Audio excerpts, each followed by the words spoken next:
Hello, students. It is Coach Kelly here. How are we doing? As you know, we are in the month of March, and March is celebrating women.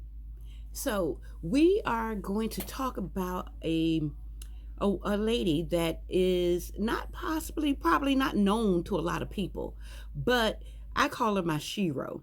So, let's talk about this lady. Who am I speaking of, students, you ask? Her name is Stacy Abrams. Yes, Stacy Abrams. And Stacy Abrams is a politician who served in Georgia House Representatives from 2006 to 2017 and ran for the governors of the state in 2018. She is also the founder of the organization Fair Fight. Yes. She started a whole organization. And, when you get a good idea and you have a cause in mind, students, you may want to say, you know what, I want to take up this cause. Or I want to start an organization. Different things. People are able to do those different type of things when they got something that's passionate in their heart.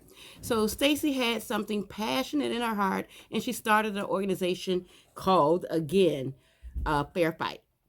So, who is Stacy Abrams? Well, here are my trusty notes, and we're going to go ahead and get to reading to you guys. So, pay attention, and let's see if we can learn a little something about this marvelous lady, my shero. A politician, she's a lawyer, author, and an activist.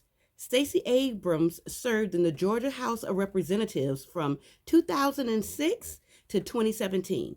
She became the first woman to lead either party in the Georgia General Assembly in 2010. Occupying the role for her last 7 years in the office, following an unsuccessful run for Georgia governor in 2018, she founded Fair Fight, an organization that helped register at least 800,000 new voters in Georgia ahead of the 2020 general election. In addition to her political career, she also published 8 romantic suspense novels under the pen name Selena Montgomery. I didn't even know that about her. Okay, but let's talk about her early life. Early life and education. She was born December 9th, 1973 in Madison, Wisconsin. Stacy Yvonne Abrams is the second oldest of Carolyn and Robert Abrams. They have 6 children: Andrea, Leslie, Richard, Walter, Jeannie, and Jeannie. Her parents, who met while working together as teen lifeguards at a racially segregated Hattiesburg, Mississippi swimming pool. Wow, that was a mouthful. At the height of the civil rights movement, lived in Madison, Wisconsin, temporarily so that Carolyn could earn a master's degree in library science from the University of Wisconsin. However, the couple raised Abrams in Guilford, Mississippi, where she lived through middle school until her family in 1989 moved to Atlanta, Georgia, where Carolyn and Robert attended Emory University to pursue graduate studies in divinity and became United Methodist ministers. Wow. Abrams graduated as the first Black valedictorian from Avondale High School in DeKalb County, Georgia, before earning a magna cum laude and psychology. Wow. No, sociology. With a minor in theater from Atlanta's historically Black Women's College, Spelman. She later graduated from the LBJ School of Public Affairs at the University of Texas at Austin with a master in public affairs and in public policy, and received her JD from Yale Law School. So, wow, she had a lot of education. She went to school, she got her degrees, she did a lot of studying, students, but you know what? Studying is the key to knowledge. If you want to learn and educate yourself, it's good to read, it's good to study, it's good to pay attention to the things that we're learning, because guess what, you learn something new every day. Just like me, I'm learning as I read this. This is a mouthful to read, so bear with me, students, bear with me. Okay, so let's talk about her early career. At 17 years old, Abrams began her political career as a speechwriter when a congressional campaign committee became impressed with edits she made while typing for them. After Maynard Jackson, Atlanta's first black mayor, with whom Abrams had challenged over issues relating to social justice during the televised 1992 town hall at Spelman, created an Office of Youth Services in 1993. He hired her as the only undergrad college student on staff. So that was a very prestigious and, I would say a very, she was recognized. And that was something that her talents, gave her a higher opportunity. It's good, when you do well and, people pat you on the back and they promote you up to, things that, you may have started doing. Say, let's give you an analogy. Say that you like cooking, but you have to start at the ground floor. Maybe you need to start in the kitchen learning how to prep the food. Maybe you need to start in the kitchen how to wash dishes. But eventually your hard work and you become noticed in the different things that you do, that it can promote you in areas that you would like to be in.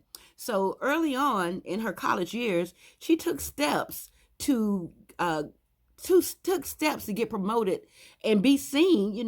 She was very vigilant at it, to be seen where people recognize her good works and say, you know what, let's move this young lady up the ranks. And that's how you move up. I'm just going to give you this little hint, students. Whenever you're faced with a challenge, take it head on. Take that challenge head on, because don't be that person, like we like to call them negative Nancy's.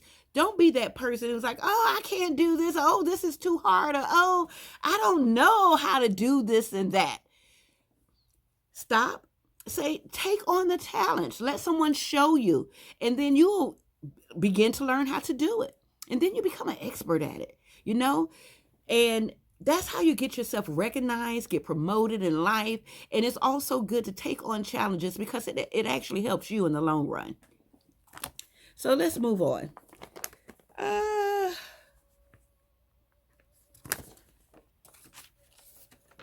Did we talk about her early life? Let's see here. Yeah, we did. So let's move on. Georgia House of Representatives. In 2016, Abrams was elected as a Georgia state representative, and within 4 years, she became the House Minority Leader. After ascending to the highest state legislative role in 2010, Abrams earned the distinction of becoming the first woman to lead either party in the Georgia General Assembly, as well as the first African American to lead in the House of Representatives. During her 11 years in the Georgia House, 7 as a Democratic leader, Abrams served as the Ethics, Judiciary, Non-Civil Rules, and Ways of Means Committee.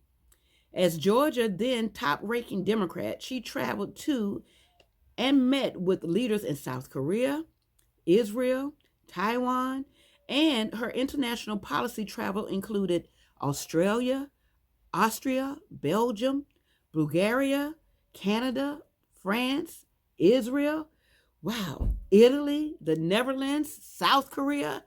Woo! It's more, students. Switzerland, Taiwan, and the United Kingdom. So she did some traveling. She went from country to country to country to country to country. I don't know how many countries I named, but she went to country to country to country to country, students. So we can call that being well traveled. So she did a lot of traveling. Her Georgia mayor run. This is what I started hearing about her.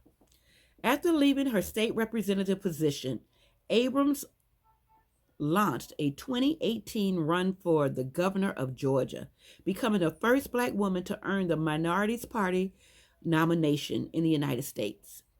Despite winning more votes than any Democratic candidate in the state's history, including the former president, who I call my uncle, President Barack Obama, she lost to the Georgia Secretary of State, Brian Kemp, by fewer than 2 percentage points and just over 50,000 votes of the more than 4 million votes that was cast.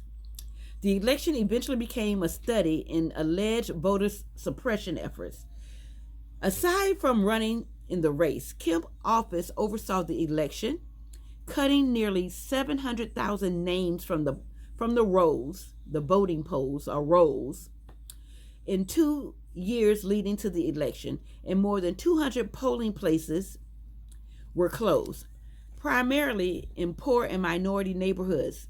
According to the Washington Post, Abrams further claimed that thousands of ballots were left uncounted.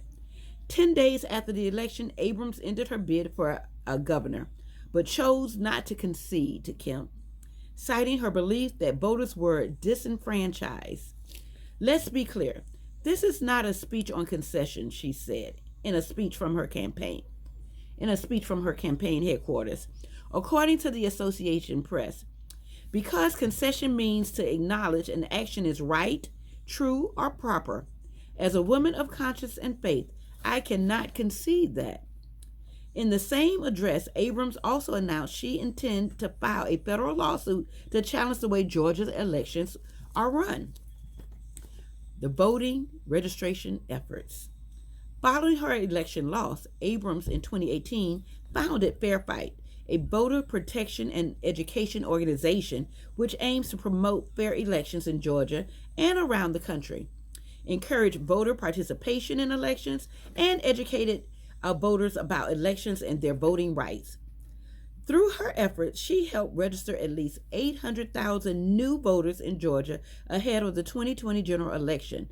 Her NPR, and as a result, Democratic Joe Biden won the state electoral votes for president in 2020. Democrats Reverend Raphael Warnock and John Ossoff also flipped Georgia's 2 Republican-held Senate seats in January 2021 special runoff race. Abrams had previously founded the New Georgia Project, which submitted more than 200 registrations from voters of color between 2014 and 2016. I started my voting rights activism